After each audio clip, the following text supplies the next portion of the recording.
मुर्दाबाद, नाजिया को फांसी दो, नाजिया मुर्दाबाद, नाजिया को गिरफ्तारी के लिए गिरफ्तारी को मुतालबे को लेकर एक जबरदस्त रैली का इस्तेमाल किया गया है।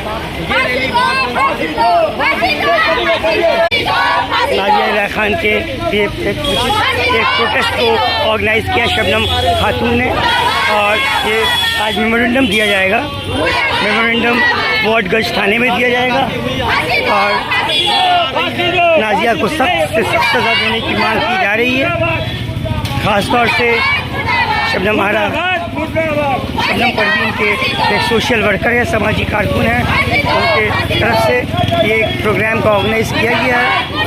और नाजिया इलाही खान को और बीजेपी गवर्नमेंट से ये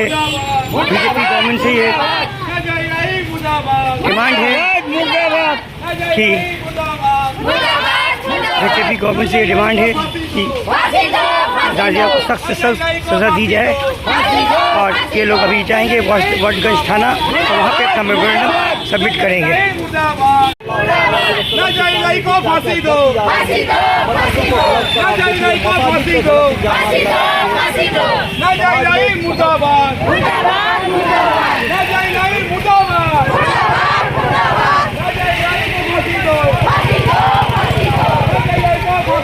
देखिए, फिरार हकीम साहब के बारे में आप जो कह रहे हैं, नौजुबिल्ला में तो उनके खिलाफ कुछ कहने में मेरी वो औकात भी नहीं, मेरी हैसियत भी नहीं है कि मैं कुछ कहूँ। लेकिन इतना ज़रूर कहूँगी, अगर वो कलमा के शरीफ हैं, कलमा के पढ़ने वाले हैं, तो जैसे कि मैं उनके बैकग्राउंड के बारे में जानती हूँ, तो मैं उतने डीपली में नहीं जाना चाहती। मैं सिर्फ एक इंसानियत के नाते ये कहना चाहूँगी कि अगर फिरार हकीम साहब अगर कलमा के शरीक हैं, तो अगर कोई भी इंसान अगर नबी के शान में गुस्ताखी करता है तो उसका जवाल उठना चाहिए। लेकिन अगर नहीं होता है तो ये कुरान में अल्लाह ने हदीस में फरमा दिया है कि हमारा बंदा जिस वक्त नाफरमान होगा तो उसको हम सोचने, समझने, देखने और सुनने की सलाहियत को छीन लेंगे। तो ऐसा लगता है कि शायद अल्लाह ताला ने, अल्लाह की जो नालत है, ऐसे लोगों पर नालत आ चुकी है। और रह गया सवाल कि तारत अल्लाह के बारे में मैं ये कहना चाहूँगी कि जो भी लोग इसमें शामिल थे, सबों का हाथ खून से रंगा हुआ है, ठीक है। और मैं मीडिया भाइयों से सवाल करना चाहूँगी कि जिस तरह से आप लोग पब्लिक में आके सवाल करते हैं, मेरे दोस्तों, मेरे मीडिया भाई, आप हिंदुस्तान के एक पाया हैं, आप इस देश के एक पाया। मीडिया जो होती है देश की नागरिक जनता की एक आवाज होती है, एक पाया होती है। अगर वो पाया ही हिल जाए तो हमारी जो ये गरीब जनता, हम और आप किसके पास जाएंगे? क्योंकि मीडिया को सवाल इन लोगों से करना चाहिए, इस सत्ताधारी लोग से करना चाहिए, ये सत्ता पे बैठे हुए लोग जो मलाई खा रहे हैं उनसे करना चाहिए। आज हमने एक बार में पढ़ा कि एक घर का 3 लड़का मर गया। सोचने वाली बात है, जिस घर से 3 लाश उठेगी उस घर का क्या हाल होगा।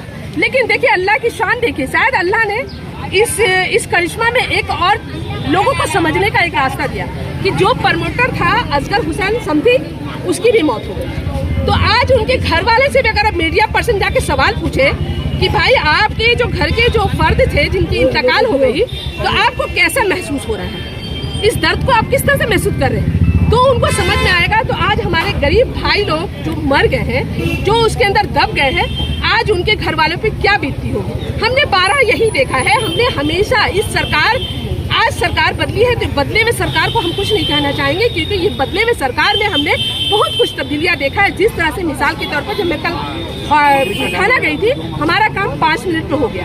तो इसी तरह बदले में सरकार को मैं सलूट करना चाहती हूँ। ये सरकार आने के बाद कुछ न कुछ करना चाह रही है, लेकिन अपोजिशन इनके पीछे लगी हुई है। ये ऐसा क्यों कर रहे हैं, बुलडोज क्यों हो रहा है, तो दुकानें क्यों हटाए। मैं पूछना चाहती हूँ तमाम पब्लिक के जितने भी लोग हैं कि जिसकी अगर दुकान करोड़ों की दुकान है, जो 20 से 30 हजार रुपया का मेंटेनेंस देता है, जो टैक्स पे करता है, जो जीएसटी पे करता है, क्या उसके बच्चे नहीं होते, क्या उनकी माएँ नहीं होती। ये हॉकरों की सवाल करते हैं। कभी उन बीच के लोग जो होते हैं, मिडिल क्लास के लोग, कभी इन लोगों ने उनसे सवाल पूछा है कि भाई आप किस दर से गुजर रहे हैं। आप सजा मिलना चाहिए सबको जानती, बट इनको गुस्सा और खरोश है। गुस्से और खरोश में उन लोगों ने हमारे नबी सल्लल्लाहु अलैहि वसल्लम में जो गुस्सा गुस्ताखियाँ हो रही है, उस गुस्ताखियों का कि ये दिख रहा है कि हमारी उम्मत रसूल ने किस तरह से हमारे अंदर हमारे रसूल की इतनी इब्तिदा है, इतनी है कि हम उनके लिए अपनी जान देने को कुर्बानी, क्योंकि हमारे अल्लाह ने इस दुनिया को जो सजाया है, इस इतनी बड़ी कायनात को जो सजाया, तो अल्लाह ने हमारे नबी की मोहब्बत में सजाया है। आज हम इस दुनिया में जो है ये नबी का देन है, उनके खैरात में अल्लाह ने हम लोगों को इतना बड़ा कायनात को सजा के दिया है। तो हम अपने नबी के खिलाफ कुछ नहीं सुन सकते, हम अपने रसूल के खिलाफ कुछ नहीं सुन सकते। मगर अफसोस इस बात की है कि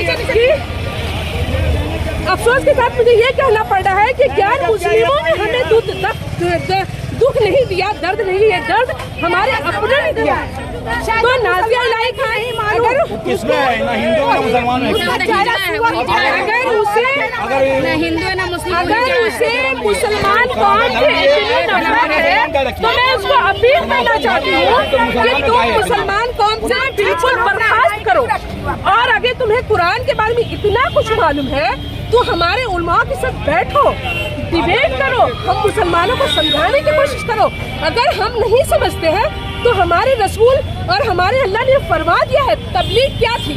तबलीग तो यही थी ना कि लोगों को समझाना, लोगों को बताना अपने रब के बारे में, अपने रसूल के बारे में, अपने नमाज के बारे में, कुरान के कानून के बारे में। अच्छा, सरकार से क्या कहना चाहेंगे? FIR पे FIR हो रहा है लेकिन अभी तक अरेस्ट नहीं हो रही, गिरफ्तारी नहीं हो रही, क्या कहना चाहेंगे? सरकार से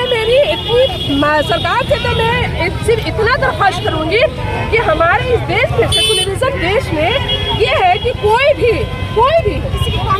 किसी भी मजहब के खिलाफ हीट स्पीच नहीं दे सकता।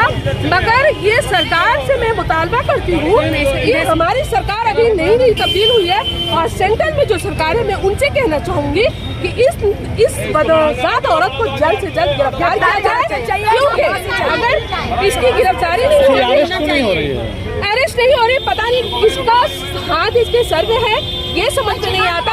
आज देश की दुर्भाग्य है कि कितने बड़े बड़े कांड हो जाते हैं मगर उसमें गिरफ्तारियां नहीं है। अजहरी मियाँ तो नाम भी नहीं लिए थे, उन्होंने सिर्फ कहा था कि मतलब जो है आज मतलब इसका कुत्ते का दौर है, मेरा भी दौर आएगा, उनको अरेस्ट कर लिया गया। लेकिन बार इस तरह नाम ले रही है मुसलमानों को, पूरे दुनिया में हजूर सल्लल्लाहु अलैहि वसल्लम के मानने वाले हैं, अपने जान और माल से ज्यादा मानने वाले हैं, इस पे क्या कहना चाहेंगे? तो देखिए, हमारे अजहरी को एक वर्ड बोलने के लिए गिरफ्तार कर दिया गया, लेकिन नाज़िया इलाही बार ये 12 इस तरह की वर्ड बोलती रहती है, लेकिन अब तक ना ही सरकार का हंटा पड़ रहा है, ना ही केंद्र सरकार का, नहीं सेंट्रल का। तो ये समझ में आता नहीं कि हमारे देश को हो क्या ये सेकुलरिज्म देश में जब हम रहते हैं, हिंदू मुस्लिम सिख ईसाई हमारे भाई है और हमारा जो देश एक गुलदस्ता है। लेकिन अफसोस की ये बात है कि इस गुलदस्ता में अगर कोई गुलदस्ता में खराब फूल है वो तो हमारा ही लोग है, कोई कौम में नहीं, वो हमारे ही। देखिए, नुपुर शर्मा भी मतलब एक विवादित बयान देती है इस्लाम के खिलाफ, यहाँ पे धरना प्रदर्शन हो रहा था, उसके खिलाफ कुछ जब बाहर से सऊदी अरब से, यूनाइटेड अरब अमीरात से आवाज उठा, उसके खिलाफ एक्शन सरकार ली। तो मैं चाहती हूँ इस तरह से, जिस तरह से FIR हो रही है, जिस तरह से उसकी गिरफ्तारी की मांग हो रही है, तो यूनाइटेड देश में जब ये खबर जाएगी, वहाँ से जब इनके ऊपर प्रेशर आएगा, तो मैं उम्मीद करती हूँ, अल्लाह की जात पर हमें उम्मीद है और भरोसा करते हैं, और अल्लाह अपने बंदों को कभी भी मायूस नहीं करता। तो अल्लाह के घर में देर है, अंधेर नहीं है।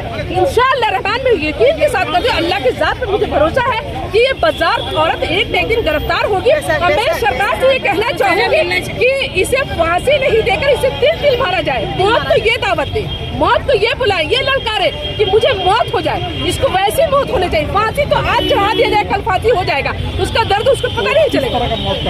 मैं डिमांड ऐसा कर रही हूँ कि इसे तिल तड़पा के मारा जाए। लेफ्ट के वक्त में तस्लीमा नसरीन को सहारा दिया गया था, आज बीजेपी के दौर में नाज़िया को बना दिया जा रहा है, इस पर आप क्या कहना चाहती हैं? देखिए, लेफ्ट अभी क्या हो गई है, अभी जो है मुसलमान एक खुराक है, मुसलमान जो है एक खुराक है। इस खुराक को कोई भी चाहता मैं ले लूं जिससे मेरा एनर्जी बढ़ जाए, ठीक है। लेफ्ट के टाइम में तस्लीमा नसरीन ने किया था, अभी की सरकार में ये नाज़िया इलाही अभी से ये नहीं कर रही है, तृणमूल सरकार से ही कर रही है। इससे पहले भी इसने बहुत सारी गुस्ताखियां की है, इसकी गिरफ्तारी एक बार हुई थी। तो लेकिन हम ये समझते हैं कि हमारी जो ये सरकार में जो लोग भी हैं, पार्टी के लोग मुसलमानों को अपना एक बहुत ही एनर्जी ड्रिंक समझते हैं, उस एनर्जी ड्रिंक को ये सब लेना चाहते हैं, क्योंकि मुसलमान को तो इनको मूर्ख बनाने कोई बड़ी बात नहीं है, इनको मूर्ख बनाने के लिए 500 रुपये दिखा देना है। अभी मुल्क में कुछ दिनों से देखा जा रहा है कि लोग सस्ती शोहरत बटोरने के चक्कर में किसी भी मजहब के खिलाफ, ख़ास तौर से मजहब इस्लाम के खिलाफ, रसूल पाक के खिलाफ, अल्लाह रब्बुल इज़्ज़त के खिलाफ, मस्जिद मदरसों के खिलाफ लोग नाजेबा कलिमात, गलत कलिमात, गुस्ताखाना बयानात कर रहे हैं। आप इस पर क्या कहेंगे? देखिए, हमारा मुल्क में फंडामेंटल राइट है स्पीच, फ्रीडम ऑफ स्पीच का।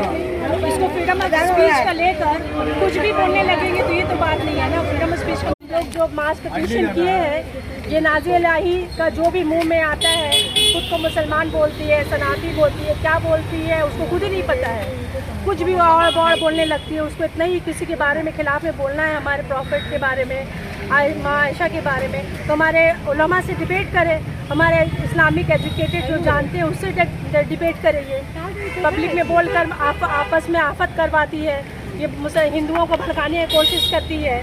तो इनसे रिक्वेस्ट है कि आपको इतना ही शौक है तो आप बोलिए, पब्लिक में आके डिबेट कीजिए, ओपन डिबेट कीजिए। नहीं है ना इस्लामिक है, वो कुछ भी नहीं है, वो सिर्फ आतंकी फैलाने के लिए है, बीच में डिस्प्यूट करवाने के लिए, आपस में हिंदू मुसलमान से लड़वाने के लिए है। और इसको तो हम ये बोलेंगे कि इसको बैकिंग किया जाता है, इसको अनऑथराइज तरीके से पैसे दिया जाता है ताकि ये बोले। इसका कुछ तो ना ये वकील है ना कुछ है, ये ना किसी लायक नहीं है, ना इसके हस्बैंड है, ये चार्टर शादी का इनके ऊपर तहमत लगा हुआ है। तो ये इसको कुछ भी नहीं है, इसको ऐशो आराम का जिंदगी जीना है, जहाँ और बोल देती है, जिसके बारे में बोलती रहती है और बोलेगी। नाज़िया इलाही के खिलाफ ये शबाना परवीन इसको लीड कर रही हैं और ये हमेशा हक के साथ रहती है, हक में बोलती है, औरत के खिलाफ बोलती है। जो भी आज हमारे समाज में औरत के हुकूक के लिए बोलती है, और औरत ने जिसके साथ भी नाइंसाफ़ी होता है उसके लिए खिलाफ में बोलती है। हम चाहेंगे कि नाज़िया शबनमी इसके बारे में बोलें।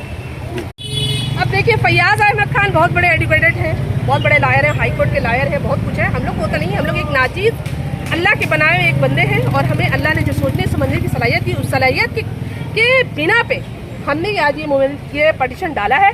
और फैयाज अहमद खान वो क्या सोचते हैं उनके बारे में ज़्यादा नहीं बोलना चाहती हूँ, लेकिन इतना ज़रूर कहूँगी कि शायद हमें ऐसा लगता है कि उन लोगों को इससे कोई मतलब नहीं है, और पार्टी के जो लोग होते शायद मुझे ऐसा लगता है कि उन्हें इससे कुछ मतलब नहीं है। नहीं, अगर वो लोगों का अगर इनके ऊपर दबाव होता तो मेरे ख्याल से ये औरत इस तरह से मैंने नंगा नाच नहीं नाचती। वार्डगंज थाने की जानिब से अगर किसी स्टेप यही होगा कि इसके बाद फिर हम लोग FIR दर्ज कराएंगे।